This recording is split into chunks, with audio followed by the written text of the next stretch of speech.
कांग्रेस नेतृत्व की सरकार ने श्रीमती इंदिरा गांधी जी के नेतृत्व में उस संविधान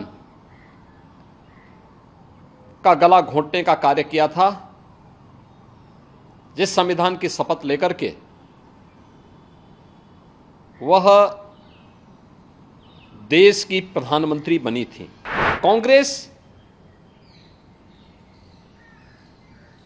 भले ही चेहरे बदले हों, लेकिन आज उसका चरित्र आज भी वही अधिनायकवादी है, तानाशाही पूर्ण है।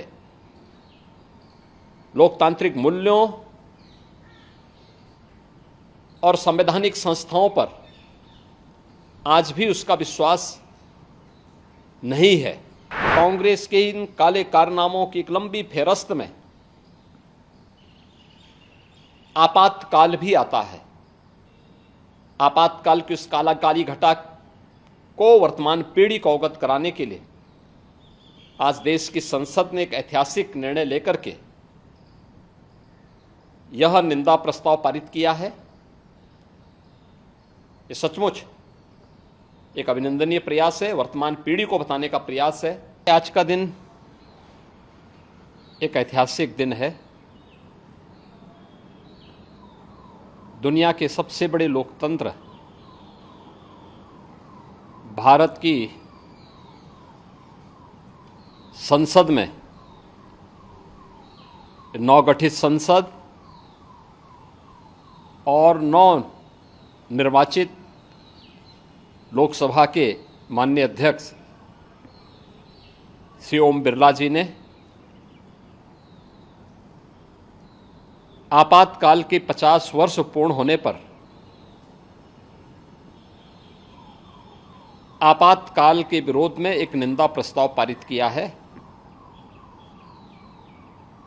मैं उनके इस प्रयास के लिए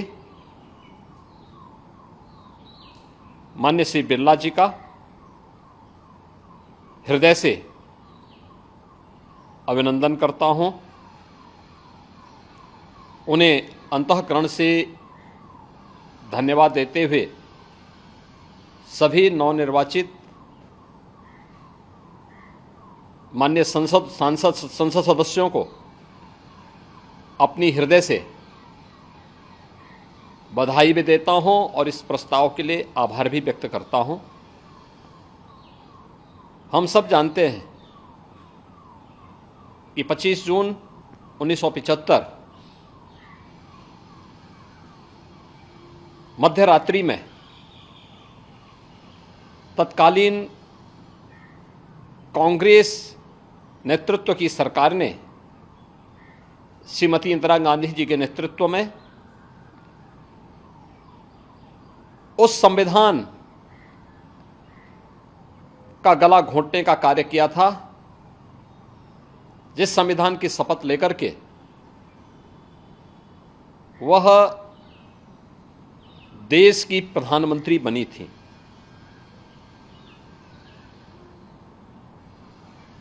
यह न केवल संविधान का गला घोंटने का उनकी कुत्सित प्रयास थे, बल्कि एक प्रकार से लोकतंत्र की हत्या करने का प्रयास था।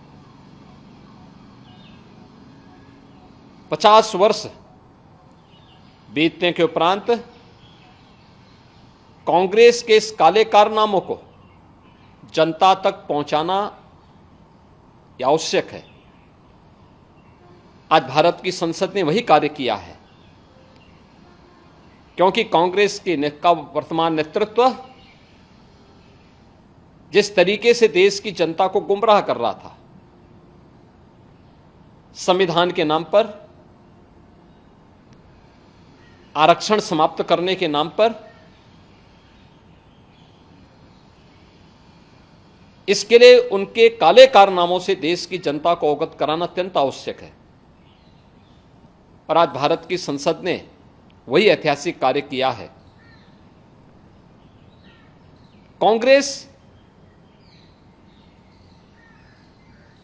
भले ही चेहरे बदले हों, लेकिन आज उसका चरित्र आज भी वही अधिनायकवादी है, तानाशाही पूर्ण है। लोकतांत्रिक मूल्यों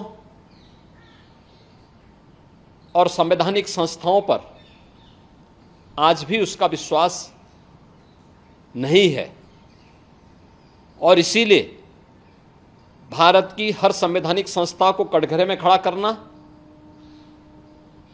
भारत के बाहर जाकर के भारत के लोकतंत्र पर, भारत की चुनाव की प्रक्रिया पर प्रश्न खड़ा करना, इनकी फितरत बन चुकी है।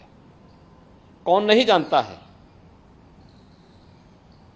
कि कांग्रेस ने संविधान लागू होने से लेकर के 2014 तक 75 बार भारत के संविधान में संशोधन किए। कौन नहीं जानता है कि अनुच्छेद 356 का दुरुपयोग करते हुए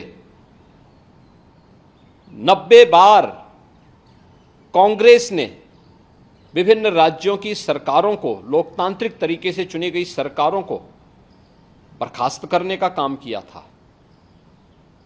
कौन नहीं जानता है कि अपने राजनीतिक स्वार्थों के लिए कांग्रेस ने देश की अखंडता के साथ खिलवाड़ किया और कांग्रेस के इन काले कारनामों की एक लंबी फेहरिस्त में आपातकाल भी आता है। आपातकाल की उस काली घटा को वर्तमान पीढ़ी को अवगत कराने के लिए आज देश की संसद ने एक ऐतिहासिक निर्णय लेकर के यह निंदा प्रस्ताव पारित किया है। ये सचमुच एक अभिनंदनीय प्रयास है, वर्तमान पीढ़ी को बताने का प्रयास है। मैं नवगठित संसद और नवनिर्वाचित लोकसभा के माननीय अध्यक्ष श्री ओम बिरला जी का इस साहसिक कदम के लिए हृदय से अभिनंदन करता हूं। सभी नवनिर्वाचित माननीय संसद सदस्यों को हृदय से बधाई देता हूं और विश्वास व्यक्त करता हूं कि वर्तमान पीढ़ी को हमारी देश की संसद इसी प्रकार से इतिहास के अलग अलग कालखंड में देश के साथ किन लोगों ने किस प्रकार का व्यवहार किया है, इससे अवगत कराने का कार्य अगर भारत की संसद करेगी तो भारत की वर्तमान पीढ़ी न केवल उनके प्रति कृतज्ञ होगी बल्कि उनका मार्गदर्शन प्राप्त करते हुए एक नए भारत के निर्माण में अपना योगदान दे पाएगी।